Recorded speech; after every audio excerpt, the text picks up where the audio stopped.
এই এই আমার ফুল একদম ফুলও ফুটে গেছে। আপনাদের তো আগেই দেখিয়েছিলাম ছোট্ট ছোট্ট ডাল, এই একদম ছোট্ট ছোট্ট এখন আঙুলের মতন ডালগুলো কেটে কেটে দীর্ঘ পরিশ্রম করে। আর এই প্রচণ্ড এবারে বৃষ্টি হয়েছে, বৃষ্টি চন্দ্রমল্লিকা একদম পারে না সহ্য করতে। এই হচ্ছে আমার গাধা, এই হচ্ছে আমার গাধা, এই হচ্ছে আমার হলুদ চন্দ্রমল্লিকা। সাদা দিয়ে শুরু করেছিলাম।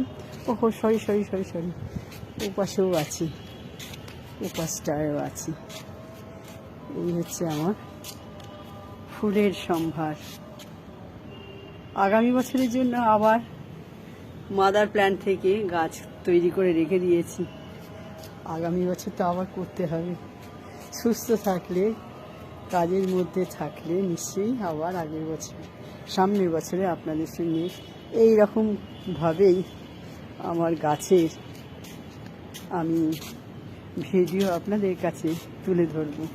হ্যাঁ, সবথেকে ভালো কথা, অসময়ে আমার শিউলি ফুল ফুটছে। দেখুন, একটি রেখে দিয়েছি আপনাদের সঙ্গে ভাগ করে নেব বলে। একটি শিউলি ফুল আপনারা ভালো করে দেখুন। শরতের শিউলি শীতেতে কেমন রাজ করছে।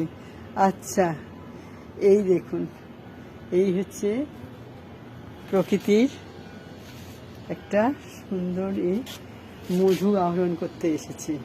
এখনো কিছু কিছু কুঁড়ি ফোটেনি।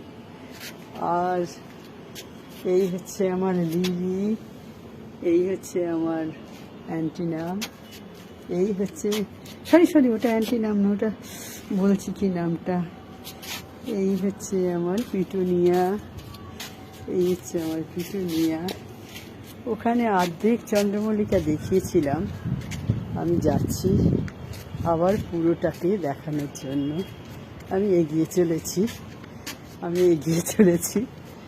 আসলে কি বলতো, যখন এই রকম ফুল মনকে ভরিয়ে দেয় তখন মনে হয় বারবার স্মৃতিপটে রাখার জন্য এই ফটোগুলো তুলে রাখি। অসময় দেখে নিজে মনকে শান্ত করি, ভালো লাগে। আমার মনে হয় ইন্সপিরেশন আমি সামনের বছর আবার করব। আবার এদিকে চলে এসেছি, এদিকে আবার গাঁদা। এই দেখুন গাঁদা, অসংখ্য কুঁড়ি রয়েছে, অসংখ্য কুঁড়ি। এসব ফোটেনি, এখনো ফুটবে। এই হচ্ছে গাঁদা, এই হচ্ছে আমার জবা, আর এই হচ্ছে আমার জবা। আর একবার গোলাপ ফুটে গেছে, কিন্তু এখন আবার সেকেন্ড বার করে প্রচুর কুঁড়ি এসেছে।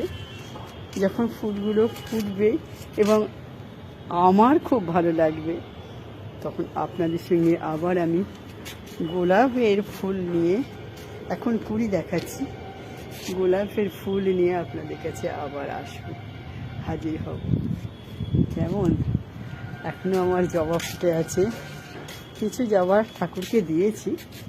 এই হচ্ছে আমার ফুলের সঙ্গ।